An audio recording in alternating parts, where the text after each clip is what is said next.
선생님. 마이크 다시 켜시고 마무리 해주시면 될 것 같아요. 네. 그래서 여기까지가 사실은 마무리입니다. 현재 여기까지 이르고 있다라고 하는 말씀 여기까지 드리고요. 그래서 이제 보수화되고 있는 무교회에 대해서 거기에 대해서 제가 불만을 갖고 있고, 그래서 쉽게 합류를 하지 못하고 있고, 최근에 이제 저희 관계되어 있는 분들이 일본과의 교류를 위해서 일본에 다녀오셨는데, 저도 이제 거기 멤버여서 가야 될 입장이었는데 저는 안 가겠다고 했거든요. 왜냐, 아, 핵 오염수 안 간다. 라고 말씀을 드렸어요. 근데 결국 방문했거든요. 그래서 안 간다. 라고 말씀드렸고, 되게 일본 무교회 쪽에서는 핵 방류에 대해서 절대 결사 반대하는 입장입니다. 그럼에도 불구하고 일본 정부의 그 입장에 대해서 그게 세계 평화에 대한 침략이다. 라고 하는 입장, 그 입장 때문에 일본에 가지 않았습니다. 네, 여기까지 말씀드리겠습니다. 네, 우리 대한민국 철도박물관 관장님이신 배은선 관장님, 아버님으로부터 무교의 신앙을 어렸을 때부터 물려받고 훈련 받으셨는데 성장하시면서 가족 내에 아버님과의 관계, 그리고 신학 성수, 이런 얘기를 담담하게 해주셨고, 앞으로도 또 우리가 의문이나 또 본인께서 무교의 신앙의 본질에 대해서 생각하시는 더 깊은 심화 토론이 있을 것 같습니다. 저는 지난 5월에 우리 부친상을 당해서 한국을 방문하고 철도 박물관을 방문할 아둘람 온라인 공동체에서 방문할 기회가 있었고, 그날 저녁은 배운선 관장님의 사택에서 하룻밤을 보냈는데 개인적으로도 많은 이야기를 나눴습니다. 자, 우찌무라 간조의 영향 어렸을 때부터 받아서 거리의 목사로 나갈 때 첫 발을 디딜 때는 아마 우찌무라 간조의 영향을 받았는지도 모릅니다. 그 의문이 풀려질지 모르겠습니다만, 요때 살짝 우리 지성수 목사님께서 또 살짝 남들보다 조금 더 긴 이야기를 좀 해주셔야 될 것 같습니다. 네, 마이크 키시고 말씀하시죠, 목사님. 마이크 꺼져 있습니다. 예, 아주 우리 배은선 관장님이 그 참 예민한 부분을 건드리셨는데, 예, 그 우찌무라 간조의 그 생각을 이어받은, 그러니까 한국판 우찌무라 간조 그룹이죠. 무교회주의 신앙과 이 다섯과의 교류, 갈등, 요 문제를 얘기해 주셨는데, 여기에 대해서 잠깐 말씀을 드리겠습니다. 다석 선생님은 우찌무라 간조를 어떻게 알게 됐느냐면은 일본에 유학 가셨지만 그때는 모르셨어요. 접촉할 기회가 없었어요. 근데 한국에 오신 다음 나중에 김교신 선생을 통해서 알게 됐어요. 김교신 선생이 일본 가서 공부하고 우찌무라 간조에 제조가 되고 와서 한국에 와서 김교신 선생과 교제를 하면서 우찌무라 간조 얘기를 한 겁니다. 그래서 김교신 선생과 계속 교제를 가졌어요. 계속 교제를 가져서 우찌무라 그 한국의 무교회주의 그룹에 와서 다적 선생님 보고 와서 좀 말씀을 전해달라고 그랬어요. 근데 한 번도 안 가셨어요. 일부러. 절대 사양을 하고 안 갔어요.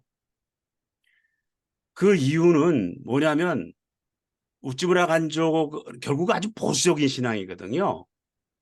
아까 얘기한 그 대속론적 신앙, 보수적인 신앙이고, 그거를 다석은 그렇게 생각하지 않기 때문에 내가 이 사람들 괜히 가서 얘기해봐 해서 그걸 신앙을 존중하고 이제 이해를 못할 것이다 생각해서 안 갔어요. 안 갔는데 YMCA 그 총무가 되는 현동환 선생이 나중에는 그러지 말고 가라, 그래도 얘기를 해봐라, 뭐 이렇게 해가지고서 동강원 수도원에서 이제 다석 선생님 모시고 이제 1년에 2번 이렇게 뭐 이제 신앙 강좌 같은 걸 하는데, 거기서 이제 로마서에 있는 요한복음 3장에 정확한 건 생각이 안 납니다만 이야기를 합니다. 이야기하는데 이거 자기들이 기존에 생각했던 거고는 많이 다른 얘기를 하는 거예요. 그러니까 막 혼란스럽고 막 질문도 하려고 그러고 하는데 김교신 선생님이 거기서 질문하지 말고 각자 그냥 생각하시라고 이렇게 놓습니다. 그래서 그 보수적인 신앙을 견지하고 있는 무교회주의 쪽에서는 다석을 기독교인이라고 인정하지 않는다라고 하는 것은 그 사실이에요. 그는 뭐 신앙적인 컬러가 다른 거니까 지금도 그렇게 생각하지 않습니까? 많지 않습니까? 이제 그렇고 그건 그렇고요. 그다음에 저는 개인적으로 언제 어떤 상황이었냐면은 신학대학을 졸업하고 시골에서 3년 동안 목회를 하고 서울 근교에 왔어요. 근데 거기에 풍산이라는 데 그 가나안 농원학교 옆에 왔는데 거기에 주로 신자들이 어떤 사람들이냐면 시골에서 중학교를 졸업하고 올라와서 봉제 공장에 다니는 사람들. 대부분 중졸 출신의 이제 노동자, 봉제 공장 노동자들이 많은 그런 교회였어요. 그래서 그 당시에 막 YH 사태 나고 할 때 YH 사태 직후였기 때문에 YH 사태 쪽에서 거기 있었던 가장 어린 노동자들이 또 이쪽에 와서 있고 이렇게 된 분위기였어요. 잊어버릴 수 없는 것이 3,850원을 전 잊어버릴 수 없습니다. 평생. 3,850원 모르시죠? 아실 리가 없지요. 그게 80년, 81년 당시에 3년 된 봉제공이 하루 8시간 일하는 일당이 3,850원입니다. 그러면은 얼마 되겠어요? 한 달 8시간 일을 하고 한 달에 25일 일하면 계산이 빠르잖아요. 그러면 11조를 해요, 걔네들이. 그 11조가 얼마가 딱 액수가 나오잖아요. 그런데 어떤 때는 그 11조가 막 늘어나는 거예요. 막 거의 2배 가까이. 그러면 그건 무슨 의미냐 하면 얘네들이 밤잠도 못 자고 철야하고 야근하고 그렇게 일을 했다는 거거든요. 그래서 11조 액수가 늘어나면은 저는 그 봉투를 놓고 기도를 할 때 얼마나 괴로웠는지 몰라요. 정말 피눈물을 쏟으면서 기도를 했어요. 하나님, 이 11조가 이렇게 되었습니다. 그러면서 제 마음속에 그때부터 어떤 생각이 들었냐면은 야, 내가 결국 얘들의 피를 빨아먹고 사는구나. 그래서 목회를 하지만 월급을 받지 않고 교육자 신자들한테 의지하지 않고 하는 목회를 해야 되겠다. 이런 생각을 그 전도사 때죠. 이렇게 이제 하고 있게 됐어요. 그러나 현실적으로 그런 방법이 별로 없잖아요. 그런데 제가 있는 그 교회 옆에 조그만 공장이 있었는데 그 공장을 하기 위해서 들어온 분이 계셨는데 그분이 일본에서 유학을 하고 오신 분이에요. 그래서 저 그렇게 얘기를 하다가 이제 보니까 뭐라 그러냐면은 나한테 아니 전도사님은 생각하는 게 꼭 우찌무라 간조하고 비슷합니다 그러는 거예요. 그 우찌무라 간조 뭐 얘기는 들었지만 구체적으로 어떤 사람인지 몰랐고 책 한 권 뭐 사볼 수 있는 형편이 못 됐으니까요. 저는 책을 사본 적이 없어요 그때까지 돈 주고는 뭐 책을 살 돈이 없.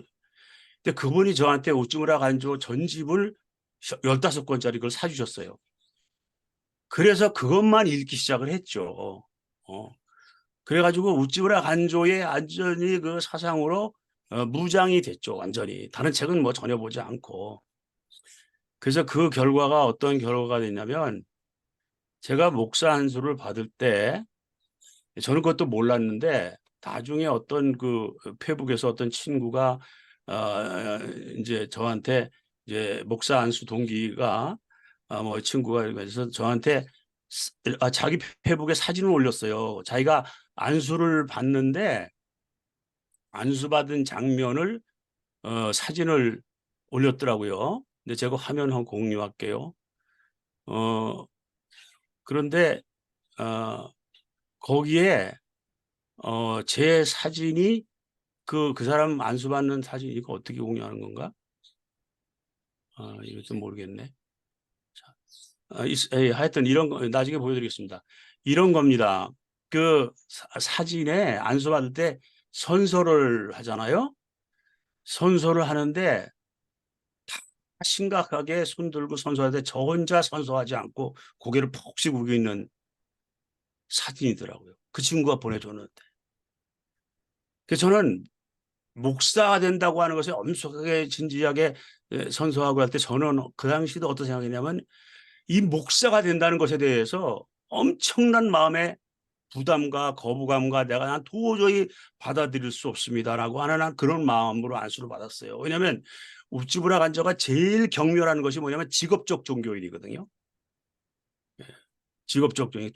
저 우찌브라 간저한테서 두 가지를 배웠습니다. 하나는 독립, 철저한 독립. 우찌브라 간저가 일본의 기독교가 돼야 된다. 미국 선교사들, 우찌브라 간저가 누구냐면 여러분 어렸을 때 그 보이스 비 앰비셔스 들어보셨죠? 아주 그거를 그 얘기를 그 선교사들한테 배워서 우즈마라 간저가 가르치는 그 클락 선교사에서 배웠다고 그런 얘기를 한 겁니다. 그래서 그 말이 그렇게 유행이 됐어요. 그래서 이 사람은 선교사 밑에서 교육을 받았기 때문에 우리는 철저히 선교사들에게 독립을 해서 일본적 기독교가 되어야 된다는 그거 하나. 그 다음에는 직업적 종교인이 돼서는 안 된다는 거. 이 두 가지. 가장 경멸하는 게 직업적 종교인이었습니다. 종교를 직업으로 하는 거. 저는 다른 것보다 이 두 가지가 제 머릿속에 박혀 있기 때문에 월급 받지 않고 소위 자비량, 그다음에 직업적 종교인은 안 한다. 또 하나는 이제 한국적 교회를 어떻게 할 것이냐. 이 두 가지 생각을 가지고 평생을 살아왔습니다. 뭐 이제 요게 이제 제 스토리 우쭈머라 관저와 저와 또 그 후에 이제 다석을 만나면서 이제 우쭈머라 관저한테 가졌던 그 신앙 그런 걸 버리게 되고 이제 다석을 얻게 되는 뭐 이런 것이 저의 그 신앙의 서클이었습니다. 이상입니다. 네, 주승수 목사님 감사합니다. 한국에는 이제 소위 제가 늘 편안하게 얘기합니다만 다섯 손가락 중에서 이제 요쪽이 근본주의, 요게 보수주의, 여기가 복음주의, 뭐 자기들이 그렇게 얘기합니다. 그다음에 여기가 자유주의, 여기 급진주의다, 뭐 이렇게 얘기하죠. 근데 뭐 미국에서 복음주의는 사실 보수주의보다 더 근본주의로 생각하시면 될 것 같아요. 근데 이제 한국에서는 근본주의든 보수주의든 복음주의든 자유주의든 이분들 급진주의는 제가 다를 것 같아요. 근데 뭐 감신이든 장신이든 총신이든 한신이든 또 이거 잘 모르면서 일반화의 오류에 빠질 수 있는데 일단 목회는 보수적으로 해야 된다. 요 말은 이제 바울을 앞세워서 장사를 잘해서 대속론 요거 마케팅 해야지 된다. 그래서 대부분 목회는 보수적으로 한다. 이런 게 이제 목사들 사이에서 농담으로 주고받는 얘기인데 우리 배은선 관장님이 심각하게 던지는 질문 십자가 복음 그리고 배은선 관장님 몸담았던 무교의 신앙은 함석헌 선생은 그리스도인이 아니다. 그분은 위대한 사상가지만 결단코 그리스도인이 될 수 없다. 왜냐하면 그리스도인의 본질 이거 해결하지 않았기 때문에 이렇게 말씀하셨는데 여러분들 이 질문 가지고 지금 배은선 우리 관장님 평생을 씨름해 오셨기 때문에 조금 진지하게 뭐 그렇게 고민하느냐 굉장히 쉽다라고 이렇게 얘기하기보다는 본인의 무교회주의 신앙, 무교회 신앙 뿐만 아니라 부모님께 물려받은 신앙 지금도 무교회 신앙에서 자라오셨는데 거기는 결단코 함석헌 선생님, 유영모 선생님 인정하지 않는 요 어떤 생각들을 가지셨는지 모르겠습니다. 정 목사님, 네, 정 목사님이 먼저 저기 마이크 끄셨어요. 네, 우리 저요? 우리 정 목사님 아니 여자 목사님, 정수자 목사님. 네네, 제가 봤습니다. 그래서 정숙자 네. 목사님께서 마이크를 키셨습니다. 말씀하세요. 제가 우리 지성수 목사님이 저한테 그 우주문화 강조를 잘 아느냐 그래서 모른다고 했어요. 그런데 제가 아는 부분에서 조금 말씀을 드려야겠구나 하는 생각을 지금 들으면서, 오늘 이야기 들으면서 생각을 했습니다. 제가 아주 친한 그 여성 신학자가 일본에 기누가와 히사쿠라는 그 자기 논문도 잘 쓰고, 그 다음에 그 우리 그 정현민 목사님이 다녔던 그 레디 라셀한테 제가 그분하고 같이 가서 같은 그 여러 가지 모임에 많이 갔던 경험이 있는 그런 분이신데요. 그분으로 통해서 그분이 정확하게 우즈무라 강조의 제자라고 할 수가 있는지는 몰라도 무교회 멤버였고요. 제가 알고 있는 무교회라는 것은 진짜 교회 조직이 없는 모임이다. 믿음의 공동체다. 이거는 제가 지금까지 이해를 했던 무교회주의자들의 신념이다. 그런데 그것을 저는요, 심각하게 생각을 안 했어요. 제가 좀 교회 안에서 자라난 사람이기 때문에. 그런데도 요즘에 와서 왜 그분들의 특히 일본에서 교회를 한다는 것은 그냥 하늘의 별 따기 같이 힘든 교인들을 하여금 헌금을 하게 해서 그것으로 먹고 산다는 것을 생각을 못하는 것이 일본 교회입니다. 그렇기 때문에 교회 목사를 해도 반드시 자기들의 직업을 하나 가지고 있으면서 생활은 자기들의 직업 가지고 하고, 그냥 교회는 예배 인도하는 것으로. 그런데 그래서 그 한국 교회하고 전혀 다른 것으로 제가 한국에 와서 일본 교회에서 제가 자라난 사람 입장에서 알았거든요. 그렇다면은 그분이 우츠무라 간조가 왜 그렇게 교회를 반대했는가, 아니면은 교회 자체를 하고자 하지 않았는가. 그러면서도 성소연구 모임은요, 정기적으로 해요.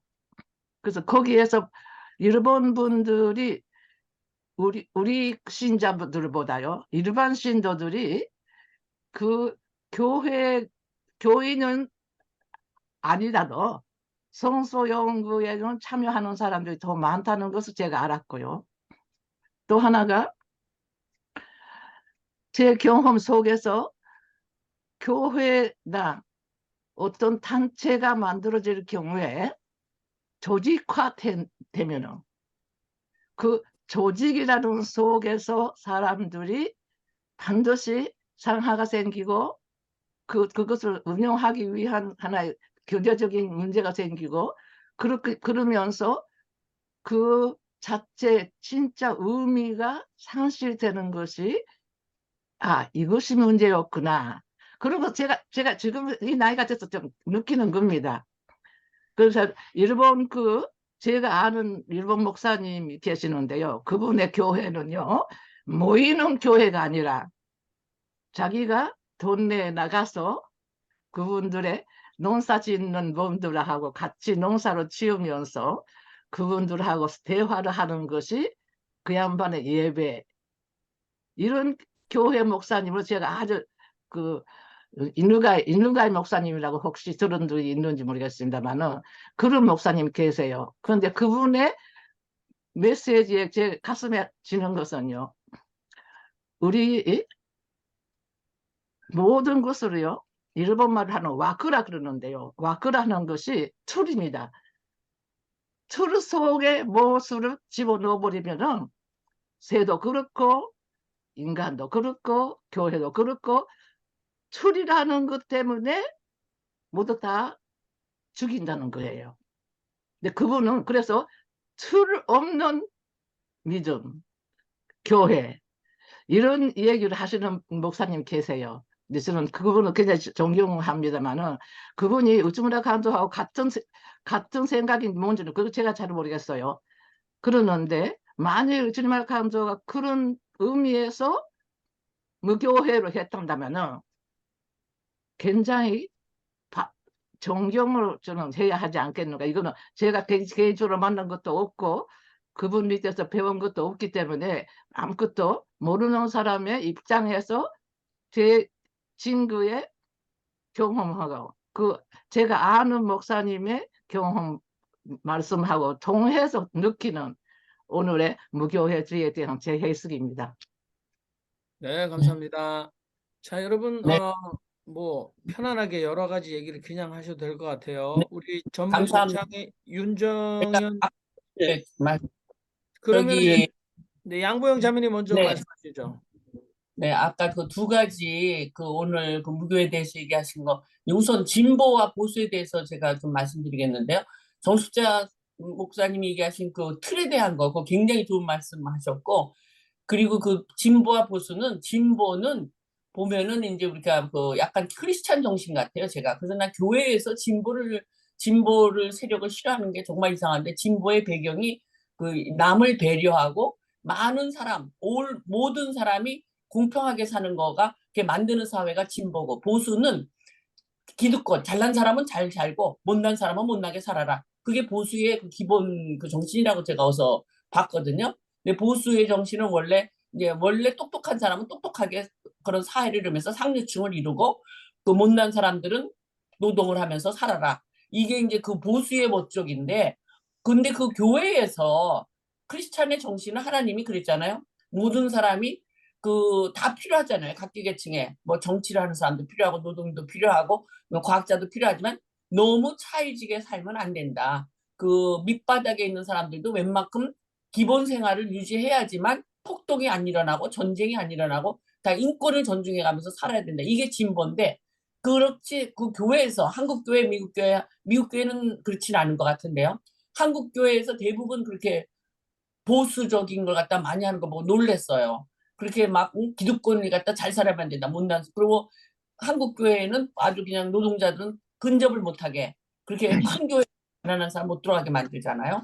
그래서 그게 정말 저기 하고 그리고 제가 그 함석헌 씨는 제가 굉장한 크리스찬으로 알고 있는데 그 사람 책을 잘 못 읽고 그래서 그 사람이 크리스찬이 아니라고 한 건 이상한데 아까 그 유용모 그분이 크리스찬이 아니라는 거는 그게 말이 안 되는데 제가 사실은 배 선생님이 그걸 막고 그거 뭐지 자기가 깨닫고 성경을 깨닫고 성령을 받으면서 하나님이 예수님이라는 걸 깨닫고 나서는 교회를 해서 안 받아줘요. 정말 저 같은 사람이 또 가면은 제가 50살에 하나님을 만나고 나서 교회 생활하기가 굉장히 힘들었어요. 옛날에 교회에 내가 미친 듯이 다녔는데 교회에 가면은 내가 말 한마디만 하면 다 교회에서 나를 핍박을 하거나 멀리 해요. 멀리. 그래서 요새도 굉장히 교회 생활이 힘든데 교회 생활과 내가 말을 못하게 하고 내가 이제 딱딱 깨달은 소리가 딱 한 마디씩 하면은 목사님도 이해를 못하고 이제 예를 들어서 우리 목사님이 그렇게 말씀하셨어요. 리브가 야곱하고 에서의 엄마 리브가 아시죠? 리브가가 김건희랑 똑같다는 거야. 그 얘기를 딱 하지 않고 내가 막 기절을 해갖고 폭발을 났어요. 내가 김건희를 어디다가 리브가에다가 비교하십니까? 그 소리를 지르면서 내가 목사님한테 난리 벼락을 치니까 그냥 우리 교회에 있는 사람들이 다 나를 웃기는 여자다. 저 여자가 좀 돌았다. 이렇게 다 생각하고 내 편을 드는 사람 한 명도 없었어요. 그냥 어디 리브가를 갖다 김건희에다 비교하느냐. 막 거기서 폭발이 나고 그랬는데 하여튼 제대로 성경을 이해하는 사람, 깨달은 사람들은 교회에 못 가요. 그래서 다적 선생님이 왜 교회를 안 다녔는가 그걸 이해가 가요. 그렇게 교회를 이거 갖다 아주 그냥 닳도록 성경을 읽고 나면은 그걸 못 가요 교회를. 그렇게 또 깨달은 사람들 싫어해요. 또 너무 성경을 잘 알면은 목사가 제일 싫어해요. 너 왜 이렇게 잘난 척하느냐 뭐 이렇게 싫어하고 하여튼 뭐 그렇게 깨달음이 있는 사람 못 가니까 이게 우리나라의 큰 병폐고 하여튼간에 배 선생님 아버님 같은 분이에요. 그게 목사 자기가 굉장히 크리스찬인 것처럼 생각하면서 보수주의자 그러면서 나만 잘나고 다른 사람 다 못나게 살아야 돼. 이런 게 기독교의 교회인데 이거 참 큰일 났습니다. 그래서 제가 지금 배 선생님이 말하는 거 굉장히 간절하고 이만 말씀드리겠습니다. 감사합니다. 네, 우리 전북 고창의 윤정현 신부님 말씀하십시오. 예, 좋은 말씀 고맙습니다. 제가 말씀드리고 싶은 거는 우리 진 목사님 말씀이 좀 부연 설명을 좀 하려고 그래요. 그 우찌무라 간조를 화석 선생님이 1913년 일본 물리학과 한 1년 가까이 계시지 않았어요. 그때 우찌무라 간조의 성서 연구에 두세 번인가 참석을 해요. 화석 선생님이. 그런데 그 우찌무라 간조의 한국 청년들이, 유학 간 청년들이 굉장히 존중하고 많이 참여하는데 다석 선생님은 몇 번 가가지고 나중에는 가지 않았어요. 가지 않은 이유가 우찌무라 간조는 사도신경 중심이다라고 생각을 했던 거예요. 그러니까 교리, 신념체계 안에 있다 생각하고 나는 그러한 신념 체계나 교리 중심, 사도신경 중심의 신앙이 아니고 톨스토이의 영향을 받은 비정통적이다라고 생각하고 우찌무라 간조하고 약간 차이가 있다 생각하고 안 나가셨어요. 그런데 이제 한국에 오셔가지고 이제 김교신 선생님이 성서조선 내면서 무교에 아주 열심히 하고 그래서 이제 김교신 선생님이 불러서 이제 무교에 몇 번 가시고 그런 거지. 무교에는 아무래도 성서 중심, 그 다음에 사도신경과 관계 속에서 있다라고 생각하고, 그거를 넘어서 이제 다석 선생님을 생각했어요. 진리 추구, 진리를 추구하는 것이 중요하지, 예수님이 십자가의 보혈로 우리를 구원했다. 그거를 꼭 고백해야만이 기독교이냐? 그에 대한 질문한 거죠. 하나님을 믿되 진리 추구하는 것이 중요하지. 진리를 깨닫고 진리에 가는 그 길이 중요하기 때문에 그 길을 여러 종교 지도자들이 가르쳐 줬지만은 유영무 선생님은 오직 예수 그리스도 나의 책선 지인이고 나의 스승이다라고 고백을 하고 진리 추구의 가장 지름길을 가르쳐 주신 분으로 고백을 해요. 그렇기 때문에 우리가 생각에 폭 스펙트럼을 좀 생각해야 할 것 같고, 그 다음에 함 선생님이나 다석이 형무 무교회주의 이 얘기 나눌 때 이 건물, 눈에 보이는 건물 중심의 교회냐, 그렇다면 눈에 보이지 않는 공동체 중심의 교회냐, 그거를 우리가 좀 하나 생각해야 할 거. 그 다음에 퀘이커, 무교하고 또 다르잖아요. 퀘이커의 신앙, 그 릴리저스 프렌들리 소사이티, 종교 친후회라고 하잖아요. 그거하고 또 교리 중심의 이 신앙과 그 다음에 진리 추구의 신앙, 이 차이를 우리가 좀 생각을 나눠서 생각하면 이 구분의 선이 좀 보일 것 같아요.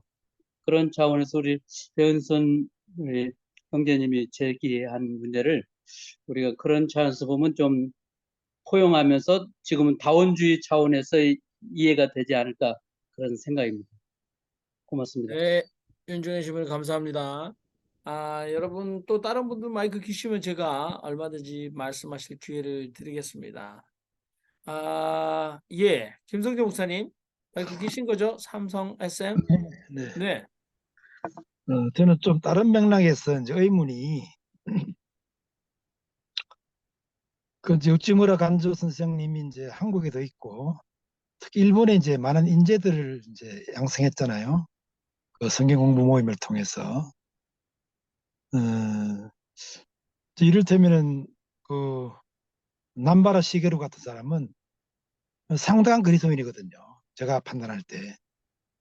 그때 도쿄대 총장을 하면서 일본 젊은이들에게 진짜 그 어떤 그 나아갈 길을 제대로 제시하고 지성적으로나 뭐 학문적 이론적으로나 신앙적으로나 그래서 저는 개인적으로 평가하기를 남바라 시게루 정도는 뭐 20세기 저기 세계 그리스도인 가운데서 참 굳이 따지자면 열 손가락 들 수 있는 그런 분이라고 생각을 하는데 그다음에 또 야나이하라 다다오 같은 분도 이제 상당히 그 위기에 계시고. 그런데 이제 문제는 그 뒤로 왜 그런 분들이 계속 안 나타나느냐. 그게 제 이제 의문이거든요. 그 1대, 2대에서는 그 상당한 영향력과 그게 있었는데, 그리고 지금도 이제 탈종교, 그 다음에 제도권 이탈 흐름에 대해 있어서 다시 사실은 코로나 이후에 사실은 재소환될 이름 중에 하나가 어, 그 우쭈무라 간조죠, 사실은. 근데 이제 문제는 그들은 목회자로서 이제 하나의 그건데, 근데 우쭈무라 간조가 이제 제도권 교회를 부정했죠. 예, 그것은 한계가 있고, 그것은 그래서 이제 루트의 진정한 종교개혁을 완성하려면 제도권을 넘어서 진정한 흩어지는 교회, 공동체적 교회, 무건물적인 교회, 무조직적인 교회, 그렇게 해서 저변을 확대해 나가는 것이야말로 진정한 종교개혁의 완성이라고 이렇게 생각했잖아요. 그런데 이제 제 질문은 그거죠. 그런데 이제 그게 왜 재생산이 안 되느냐 그 이야기죠. 그게 이제 질문입니다. 그래서 오늘날에도 우쭈무라 간조의 이름이 소환된다면 그런 점이 굉장히 의미가 있는 분인데, 아까 우리 배 관장님 말씀하신 것 오늘날 이게 무교주의자들이 보수화 된다는 이야기라든가 이런 것들은 진짜 이게 이 우쭈무라 선생이 살아 계셨더라면 진짜 참 기절할 일이죠. 기절할 일이죠. 그래서 물론 여기 계시는 분들은 대개는 이제 뭐 틀이라든가 사고책 이런 것들은 이제 굉장히 넘어서고자 하시는 분들인데, 제 입장에서는 물론 쉽게 말해서 형식주의는 대단히 당연히 극복해야 돼. 형식주의는 극복해야 되죠. 그런데 진짜 꼭 필요한 형식이 있더라는 거죠. 형식주의가 아닌 형식은 있더라는 거죠. 형식이 있어야 전달이 가능하고 학습이 가능하고 반복이 가능하다는 이야기죠. 그 정도의 어떤 그 정도의 균형적인 형식은 최소한 있어야 되지 않겠냐. 그걸 너무 부정하게 돼버리면 재생산이 안 되는 이런 딜레마에 빠지지 않냐, 이런 생각을 해봅니다. 어쨌든 간에 오늘날 뭐 반복되는 이야기입니다만은 우찌무라 간조 선생이 다시 거론될 필요가 있죠. 저는 그렇게 생각합니다. 네. 네, 뭐 우리 배은성 관장님 또 마이크 키시고 얼마든지 본인의 생각이나 또 다른 의미화를 위한 쌍방 질문도 괜찮습니다. 다른 분들은 뭐 나는 이름은 들어봤지만 자세한 신앙의 내용 그건 뭐 내가 익숙하지 않다. 내가 그 무교의 신앙을 가진 사람들의 예배 자리에 초대된 적이 없으니까 이렇게 이제 말씀하실 수 있는데, 아무튼 우리 배원순 관장님 다시 마이크 키셨네요. 어떤 네. 말씀하시려고? 네, 이제 남바라 말씀하고 야나이라 다다오 말씀하셨는데 왜 3세대 영웅이 나오지 않느냐라고 하는 부분은 아마 시대와 관련이 있지 않을까 싶습니다. 시대 상황과.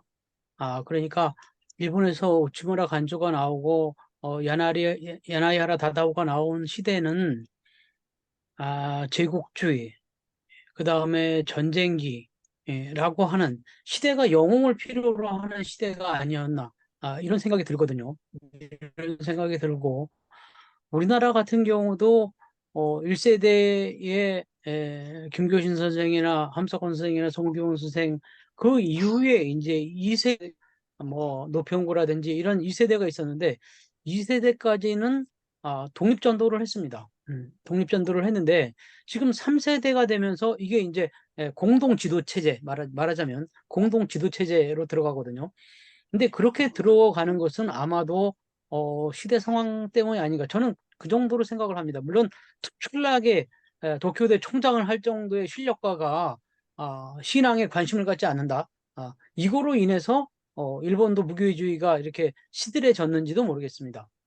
그랬는데 그냥 제가 얼핏 생각하면 아마 시대 상황, 정말 그렇게 어려웠던 일제강점기, 전쟁기, 그럴 때는 시대가 영웅을 필요로 했는데 그게 조금 배불러지고 먹고 살만해지면서 사람들이 이 신앙을 가지고 신앙으로 신앙에 목숨을 걸려고 하지 않고, 그러면서 영웅을 필요로 하지 않고, 그래서 영웅이 나타나지 않는 게 아닌가, 이런 생각도 그냥 해봅니다. 제가 깊게 생각해 본 적은 없고요.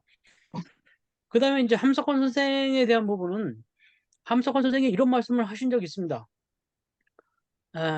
이제 왜 함 선생님은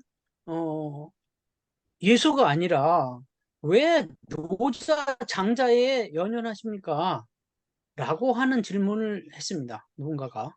그건 저도 역시 생각하는 거고, 그런 생각을 이 자리에 계신 분들은 안 하실 것 같아요. 그런데 예수쟁이 입장에서는 하거든요.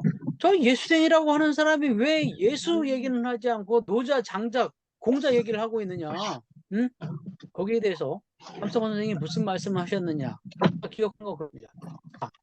하늘나라에 갔다. 내가 하늘나라에 갔는데 가보니까 예수님도 앉아 계시고, 공자님도 앉아 계시고, 장자님도 앉아 계시고, 부처님도 앉아 계신다는 거예요. 그런데 가가지고 예수님한테만 예수님 안녕하세요 라고 인사할 수 있느냐? 그건 아니다.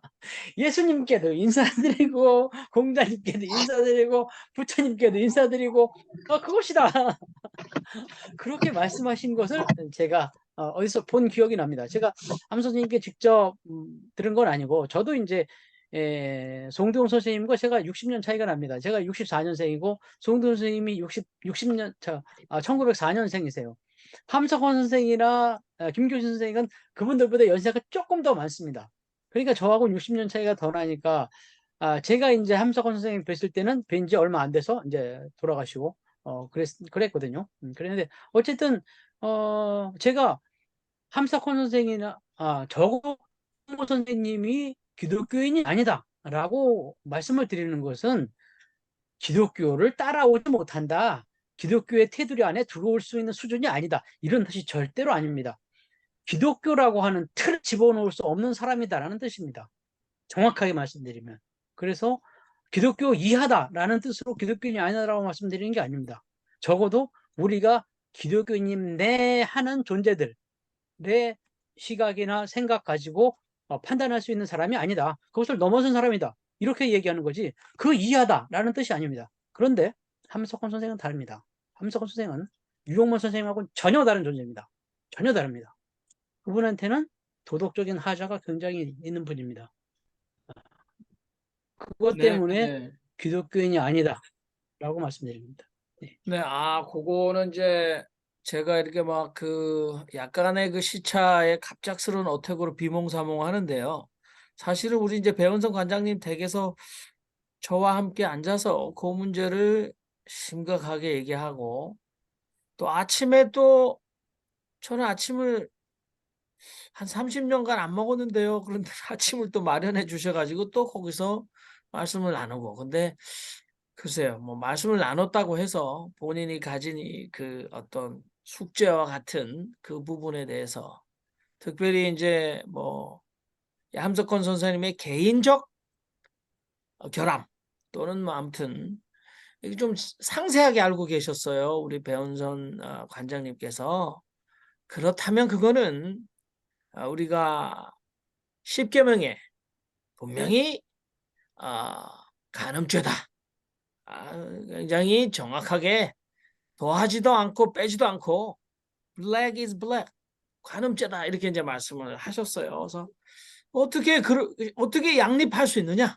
그래서 저는 아까도 제가 보수주의, 뭐 근본주의, 복음주의 얘기했는데, 저는 그렇게 말씀하시는 분들은 이제 영어로 얘기하면 radical, 뭐 이 급진주의로 얘기되면 철저한 신앙 원리들, 그러니까 뭐 통하는 거죠. 우리 근본주의와 철저한 양보 없습니다, 타협이 없잖아요. 그거는 타협할 수 없다라는 것들을 견지해 오셨거든요. 그러니까 여러분들 글쎄요, 그 부분이 심각한 고민을 가지고 계세요. 우리 배은선 형제님께서는 기독교인이 될 수 없다, 될 수 없어야 한다, 되지 말아야 한다, 이 가치 체계를 여러분들이 그냥 남의 얘기하듯이 오늘 약간 흔들 자신이 있으신지 모르시겠네요. 자, 우리 울산에 배상의 형제님 이렇게 배트맨 신화, 배트맨 이걸 하시는데 자, 말씀하시기 바랍니다. 말씀하세요. 마이크 켜주셨네요. 네, 2주 동안 감기몸살을 앓고 오늘 엑스레이를 찍어보니까 천식이라고 그러더라고요. 근데 저희 아버지가 천식 때문에 고생을 하셨고 저희 할아버지 천식으로 고생하셨어요. 유전인 것 같다라고 말씀하시더라고요. 그러면서 하나 깨달은 게 내가 하나님의 자녀로 살고자 하는 욕망은 상당히 컸죠. 정의롭고 그 다음에 자비롭고 겸손하게 사람아 그렇게 살아라고 말씀하신 구약의 성경 구절이 항상 제 마음에 있었습니다. 근데 나는 과연 그렇게 살았는가 그런 물음이 올라왔습니다. 근데 최선을 다했다라는 그런 생각이 들었습니다. 무교주의자의 말을 내가 들은 거는 상당히 고등학교 때 교회 다닐 때 들었던 것 같습니다. 그러면서 나중에 성인이 돼서 이동원 목사가 무교주의자를 깨는 거를 제가 봤어요. 설교 시간에. 그 깨는 거 중에 하나가 당신네들도 모이고 있지 않느냐. 그거 다를 게 뭐가 있느냐. 모여서 당신들도 예배하고 뭐 성경 공부하지 않느냐. 그게 우리 지금 정통 교회하고 뭔 차이냐. 이런 식으로 무교주의자들을 깨더라고요. 똑같이 따라한다. 그러면서 자기네들만 특별한 걸로 이야기를 하더라고요. 근데 저는 그때 이동훈 목사님에서 나오는 에너지를 들었을 때, 저거는 이동훈 목사님이 생각이 잘못된 거다. 저거는 너무 자기 맹신이다. 라는 그런 생각을 했어요. 왜냐하면 그냥 느낌으로 내가 무교주의자를 공부를 안 해도 그분의 말에서 그분의 속에 있는 내용들이 다 알려지더라고요. 그래서 필요했어요. 결국에는 우리나라를 또 이상하게 만들어 놨죠. 설교 배우려고 목사들이 다 쫓아다니고 뭐 설교 세미나 하고 뭐 나 그런 거 보면서 웃겼는데요. 설교를 배워야 됩니까? 깨달은 진리를 말하는 게 그게 진정한 목사 아니에요? 평신도들은 그걸 원하지 무슨 뭐 설교 기법을 배워가지고 울랄랄라 울랄랄라 그런 거를 좋아하지 않죠. 예? 안 그렇습니까? 목사님들 반성하세요 좀. 선배들이 그러니까 후배들이 그래가지고 지금 이 모양 이 꼴 됐는데, 예? 선배들은 책임 없어요? 그냥 나 혼자 착실하게 자랐으면 된 걸로 끝나는 겁니까? 후배들이 지금 욕 먹고 똥 싸고 있잖아요. 이건 저의 평신도의 순수한 생각입니다. 제가 만약에 목사 신분이었다면 이렇게 말을 못하겠죠.